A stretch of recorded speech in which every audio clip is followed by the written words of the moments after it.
Hi guys, it's Christine here again. I'm here to do a little talk on episode 5 and 6 for you guys on Lovely Love Lie. I know it's been a few days since the episode aired, but bear with me. Like I said, spoiler alerts, do not watch unless you've seen the episodes, and also please don't criticize me on my Korean, my poor Korean, I'm sorry. So pretty much how we ended episode 4 was Chan Young and Sodium shaking hands in agreement on pretty much signing the contract and him being the producer. Um, and also when Sodium's friends find out that Hangul is producer K of Crude Play. So he goes up to the roof and sees them, and then pretty much tries to hide from him because she still doesn't know. So he's kind of like in shock that they were together. So he's kind of like wandering around. She finally decides to tell him that she signs with this the Soul Music M as a singer, and kind of reveals that. So I thought the little conversation with them was cute. How he said that she shouldn't want to be a singer or try to not be a singer because he said that he doesn't like singers. That she should pursue her singing career. But then she goes, it turns around and says, "Why can't I have both?" Which kind of shocks him because obviously, if you saw the first few episodes, it showed his relationships with other girls were solely based on what he liked in their voice. Is what I at least got in the other episodes and what the back flashbacks and everything with previous relationships. So, so pretty much, it's kind of like still a secret that he's producer K, and so when and it was cute how she got like little cell phone cases, the couple cell phone cases for them, and her like trying to give them to him secretly, but then obviously that failed. But when he saw her, even in Yuna's outfit, he still saw that she was pretty within her own self, and I guess a little mature looking too. That was kind of cute and kind of showed like, oh, his interest in her are kind of blooming. But then when they found out about, or when she or Soda found out about him being producer K and how she was actually kind of like okay with it, at least in the beginning, that he was that because she figured that he was hiding it for a reason, which I mean, he kind of was. I thought it was nice that she was okay with it for the time being, at least in that episode. Side note too, the other student, the girl student that seemed a little off to me in the beginning. When her pocketbook fell and I saw the pictures of Chan Young, I instantly knew, like I knew that that's what I kind of figured that was a character in the beginning when she was trying to hide her love for Crude Play. I kind of knew. I was like, there's something there, and I know it has to be with the other guy because there's always that. Um, so props on myself for realizing and noticing that.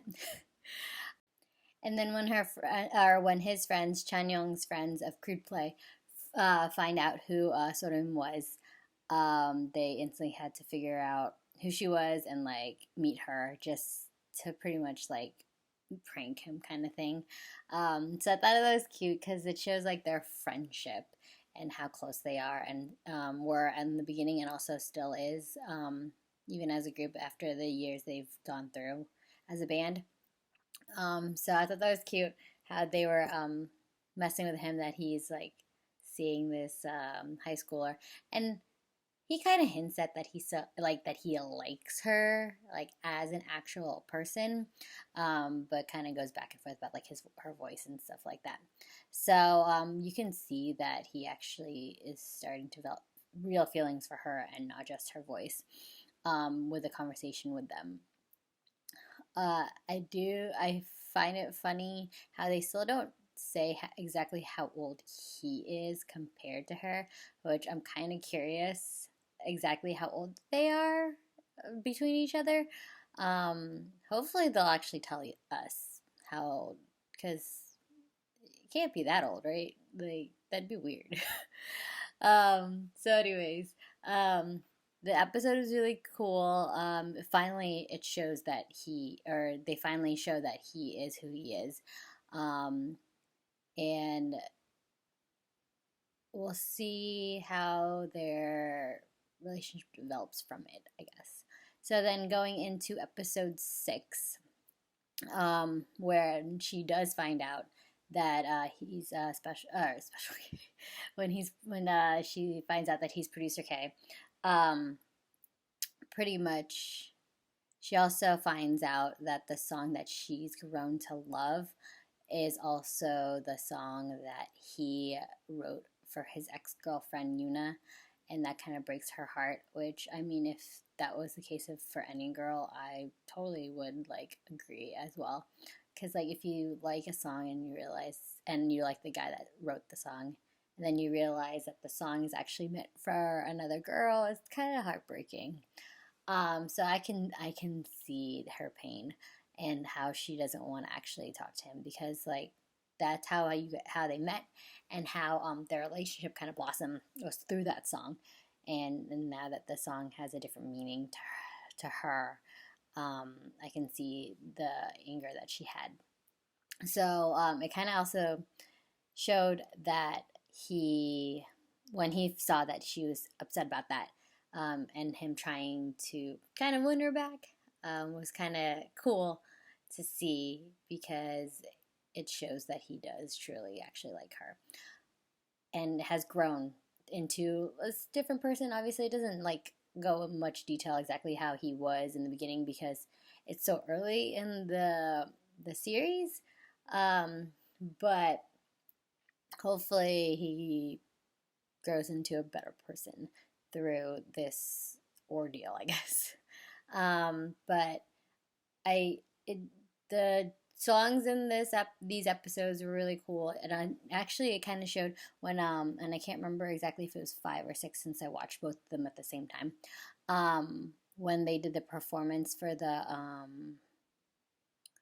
forget what it was called exactly, the live show thing, like for the audition kind of thing for the show that they're supposed to be in.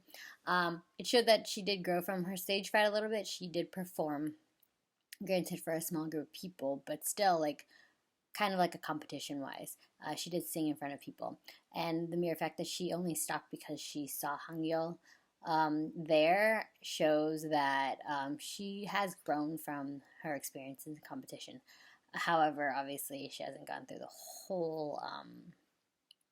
the whole stage fright thing. Also, through the episodes, you can see how Chan Yong kind of just trying to step out and be himself, I guess, again before he was in Crude Play. If you don't know or don't remember that Chan Yong wasn't actually part of Crude Play in the beginning, Han Gul was the bass player and then decided to bow out to pursue being a producer of his group instead, and chose Chan Yong to replace him pretty much. So throughout that experience, he kind of still doesn't feel like he's part of the group, because the group is mostly friends that they've known each other for so long. So I mean, I can understand his feeling for that, because like if you feel like you're replacing someone who is a friend to everyone else and you're kind of just there, I can see how he feels a little bit outcasted from it. So him trying to do his own thing and step out of being in Crude Play, I can see his dilemma and why he wants to be a part or not be a part of that anymore. Because like he said in one of the episodes, no one really asked how he felt replacing this so-called prodigy.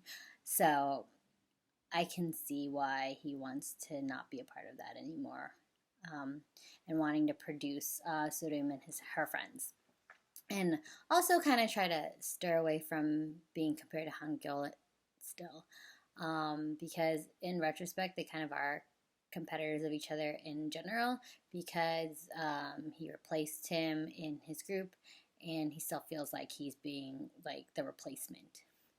And the fact that he wants to produce Sodium and also has feelings for Sodium, I can see their competitiveness still together. I thought it was funny how he's like, stop playing with feelings for younger girls. It kind of shows that he is also in it to win it as well. Obviously, not flat out telling him. So we'll see how this love triangle occurs. See who wins pretty much. Obviously, we kind of know who will probably win if you know how Asian dramas normally go. But I want to see how this so-called relationship develops. Slash the mere fact that if you don't notice, Sodium's friend, the tall one, I can't remember his name off the top of my head. If you don't notice, it shows that he also likes Sodium. It's like not blatantly obvious, but obvious at the same time. So I want to know what that's about and if he's going to say anything or do anything. But I want to just talk about the end of episode 6 where Sodium and her friends are in this competition for newbies. Obviously, it's already predetermined who's going to win and stuff, and how they're supposed to lip sync their performance to. I mean, I thought it was a good song, but obviously for performance reasons, no. How Hangul rearranged the song for them, mostly for her, and how kind of last minute they're changing it up, and how the CEO is actually kind of going with it because he knows, or he wants to show the president of the whole company, the Who Entertainment, that he can't always bow down to her, kind of thing. So I like that he's kind of stepping up for the CEO, stepping up for Sodium. Maybe ulterior motives for himself, but still stepping up anyways. So the competition at the end is interesting. I want to know what happens next if she actually sings, which I think she will. It looks like she will, and probably blow the competition. And that's why, if you saw in the previews, the president of the Who Entertainment wants to sign her and only her, like the indication of that. So I really want to see how that plays. So I'm really excited about the next episode. I know this video is a little random. It's kind of all over the place. I'm trying to remember off the top of my head the episode, since I'm also currently watching other Asian dramas at the same time. But I hope you guys are liking these videos. If not, just let me know. Maybe I could do something else. But like I said, if you want some dramas to watch, go watch them on dramafever.com. It's the best place to watch new shows and even current shows. I'm excited for My Secret Romance for it to come out on the 17th. I'm anticipating that. It looks really cute and interesting at the same time, so I want to see how that plot turns out. My Strong Woman Do Bongsun is on tonight and tomorrow, so maybe I'll do a little video about that as well. So I hope you guys are liking these videos. Please subscribe if you want to, or comment down below maybe some videos or even tips and tricks that you want me to talk about. Like I said, this video is about more conversation than anything, so I want to see what you guys think about Asian dramas. Alright, I'll see you guys next time. Bye!